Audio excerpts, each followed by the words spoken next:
So it's a couple days later. I'm going to talk about where I am now. I actually haven't been writing for the last couple days. I've mostly been just figuring out what happens next. So now I know what happens. The last video I made, I was talking about the point of no return, where she goes on the journey and she's actually going to Egypt. So the next point that I'm trying to reach is the first battle. So this is the first major battle with the forces of the antagonist. It raises the stakes, and I need about 3 chapters to get there. So the 3 chapters in the plot outline that I made earlier are enemies and allies. This is kind of discovering the new world, so discovering the new place where she is. So the 3 stages are basically enemies and allies, games and trials, and earning respect. And that leads into the first major battle. So just when she's starting to get her hands on things and she's starting to feel comfortable and confident, she's had these new allies, she's defeated some enemies, then it's the kind of the first major battle. So she's gained some new skills. So I had a little bit of problem because I have kind of 2 battle scenes. There are 2 different enemies in this book, but I decided that the little smaller enemy can come first because it's kind of important just to have some backstory to explain who those are. I guess there's actually 3 battles because they get attacked by alligators when they're going down the Nile. So each chapter has a significant drama, violence, fighting scene, which is good. There should always be conflict in each chapter. She's basically journeying through Egypt trying to find the goddess Isis, who's been lost since the 9th century. I did a lot of research the last couple of days. So I researched like the pyramids of Giza and the plateau and the history of like the lighthouse of Alexandria and the library at Alexandria. So I love putting research in my books. That was kind of fun for me to do. I did a lot of note taking, so now I kind of know what happens. So she's basically going to overcome some obstacles, try to find Isis and not really find her. Isis is the goddess of Egyptian mythology, and not really find what she's looking for, and then she'll be led into a trap and be separated from her allies, and then come in face-to-face confrontation with Hera, who is the main antagonist of this book. So it won't be like a battle. Hera will be scared away or thwarted for some reason, and she'll come back with reinforcements later and kind of just destroy everything, because Hera is really, really powerful.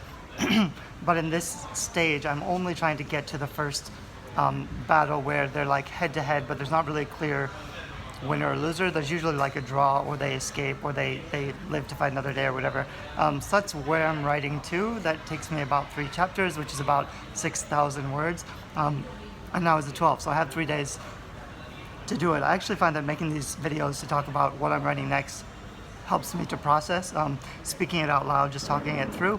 So thank you for that. I also kind of recommend it if you have someone to sound it off to, rather than just writing, to kind of get out of the writing mode and just speak it and talk it through. And the other thing I recommend all the time is you may be taking notes, but it may be difficult for you to process all the stuff that needs to happen. So something I tell people is like, just take your whole messy manuscript of notes and just refresh it into bullet points on a blank sheet of paper as many times as possible.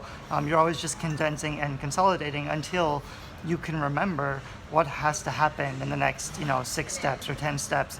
Sometimes it's hard to keep all of that in mind, so you really need to write scene by scene. So now I'm going to go into the actual writing, and I just need to write like the first scene, the second scene. I'm going to see how fast I can write these 6,000 words. I really should be capable of writing 3,000 words a day. But our schedule is back to normal now. By normal, that means we woke up today at like 5 p.m. It's kind of rainy. It's already dark, so we're at the mall, which is open later. We're having breakfast, which is Thai food, omelet and soup. Anyway, that's where I am. I'm going to finish this video when I've actually reached that point, the first battle point that I talked about, and then I'm going to keep writing on to the midpoint. Hey, so we finished a few things. We went down to another coffee shop across the street that's open 24 hours, and I wrote about 3,000 words, which I'm pretty excited about. That's great for one sprint session. And I basically got through the first chapter that I needed to get through. So they explore Egypt a little bit. They have a first fight with a creature. I don't think I even told you earlier. There's actually, yeah, I did say I think there's 3 main fights. So for each chapter, there's kind of one battle, but I think there's still like another big fight with a big magical creature that I didn't even mention in the last part of this video. But anyway, so they finished that. That's a pretty good scene. And I had this problem where they need to get the clue to go to the next part, this other city in Egypt, but I wanted them to take a boat down the Nile to get there because it's a really cool experience I did like 20 years ago.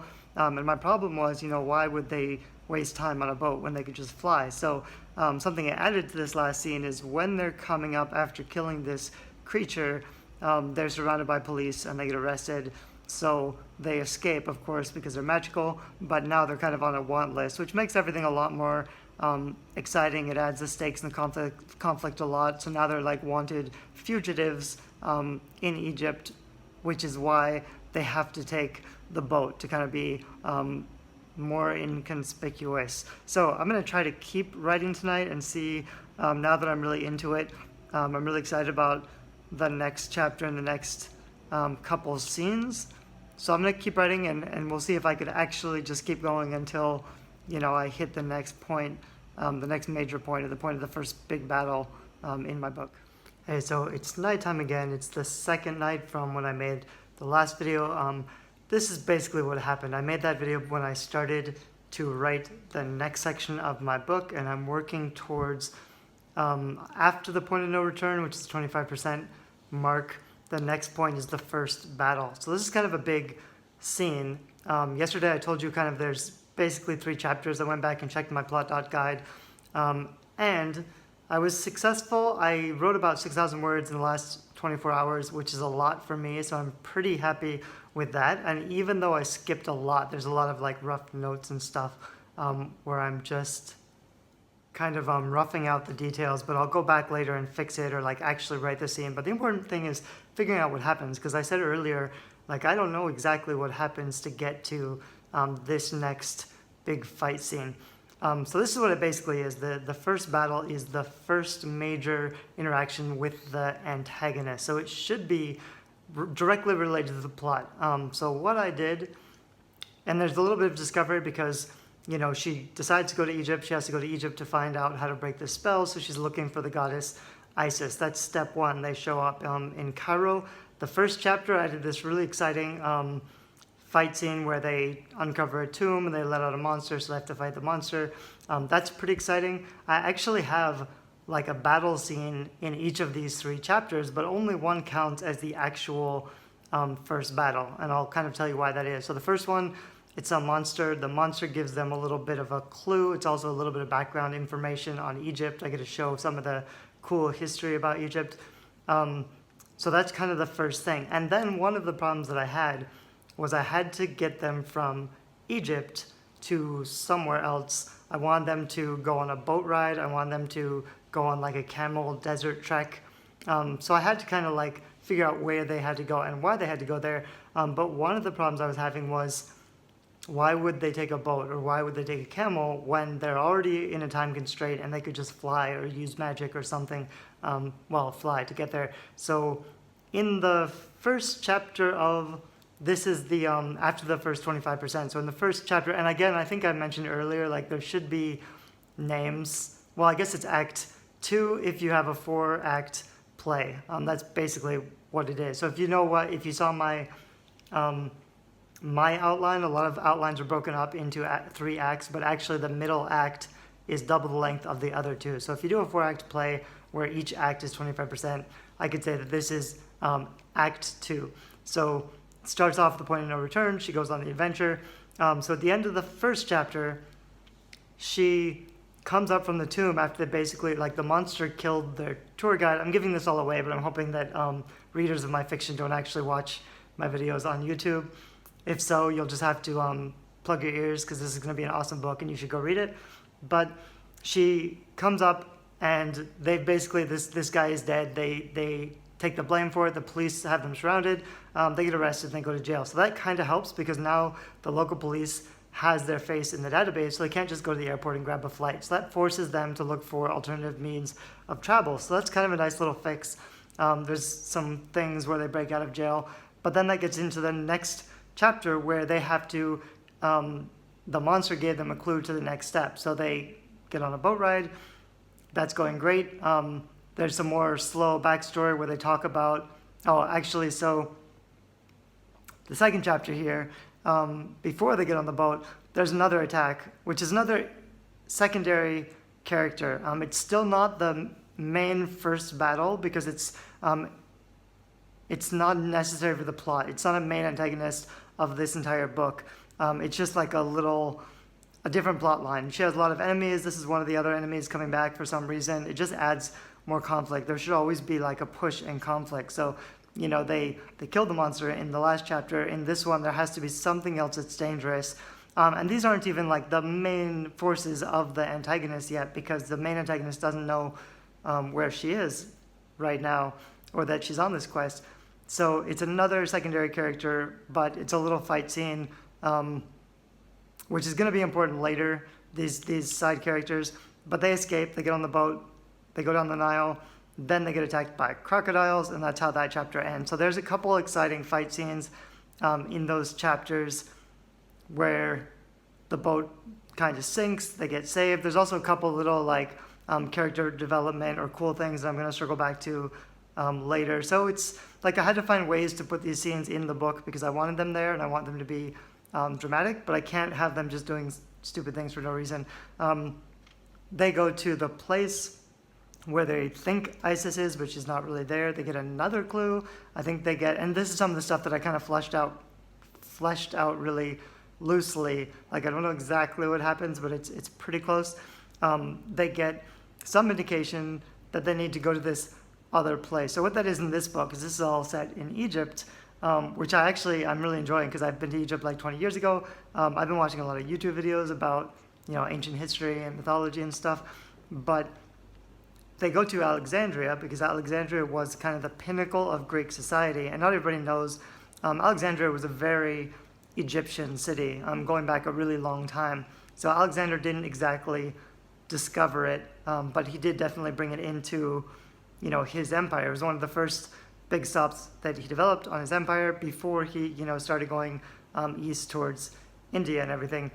So the city is named after him, but there was a whole bunch of really good stuff in Alexandria, a lot of really modern stuff, equality with the sexes, a lot of the Egyptian gods. For example, there were two major female emperors of ancient Egypt. There's also Cleopatra, who's kind of the last ruling Egyptian empress who got screwed over by Rome, and then things started to fall apart. But so they're in Alexandria, which is really important for Isis, the goddess, but she left because it got all taken over. And Alexander, when he went to conquer Egypt, he first had to go to this other shrine or muse, or what's it called, oracle. He had to go consult the oracle to ask the oracle whether Zeus wanted him to take over Egypt, which is kind of cool. So it's this whole other desert, kind of falling apart, oracle, ancient shrine, with some other really cool things. Like, for example, there's a bunch of goddesses on the wall. There's a bunch of gods and goddesses on the wall, but one of the female goddesses has her name scratched off, so there's no way to really know who it is. There's a lot of little things like that in Egypt, referring to a female goddess without the specific name. So there's a lot of stuff I can use. I like using mythology in my book. It's not necessary for fiction. I don't know that it aids the experience, but I think it's really cool that I can add in all this like real mythology and history stuff into the book. And I still have to focus on going back and making the story really tight, but it's nice to have those extra details there. So anyway, they go into the desert. She gets separated by the others, and then she comes into the major first battle. So the reason this is the first battle is because she doesn't even know. She's trying to stop Zeus. She doesn't know that Hera, Zeus's wife, is the main antagonist of this particular book, who she's going to have to try to kill. And that's going to kind of escalate. But this is the first time Hera as a character comes into the playing field. So it's not just one of the secondary characters. It's not someone that my protagonist is just going to kill right away, because almost always in the first battle, it's kind of a draw. Like generally the protagonists see the force of the antagonists, but they don't defeat them. So it's kind of a defeat. Like they have to run away. It might be a temporary victory, but generally the antagonists are going to have the upper hand, or it's going to be some kind of a draw where neither side really wins, but now they're both more aware of each other. So now the protagonist is seen by the antagonist. So the protagonist not only has personal stakes in this particular battle, and again, she's not going to fully commit until the midpoint, which we'll get to later, but she's aware of the dangers. She's like, oh crap, I have bigger problems than I expected. There's a lot of conflict. So what happens in this particular case, she's still learning and she's becoming more powerful and she's defeating these other antagonists. But Hera is a really serious, powerful bad guy.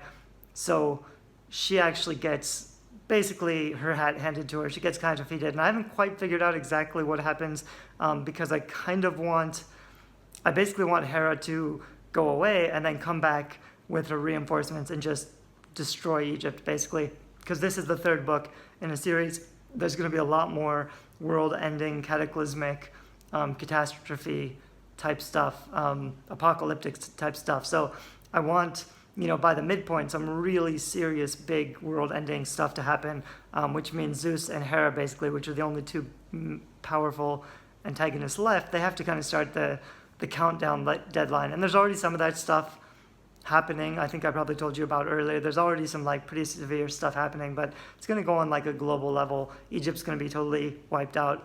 ISIS is probably going to be gotten rid of by Hera towards the midpoint, but I'll talk about that in a later video. So this is basically the battle. I might have my protagonist defeated, and then ISIS kind of scares Hera away, and Hera vows to come back, and so that's also when my protagonist Kai is discovering the real tomb of Isis, which is a whole nother scene.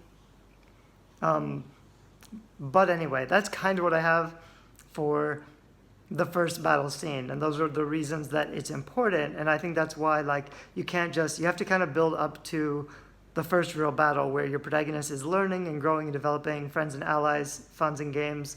But then the first battle is when, the antagonist shows their force and it's all really serious again.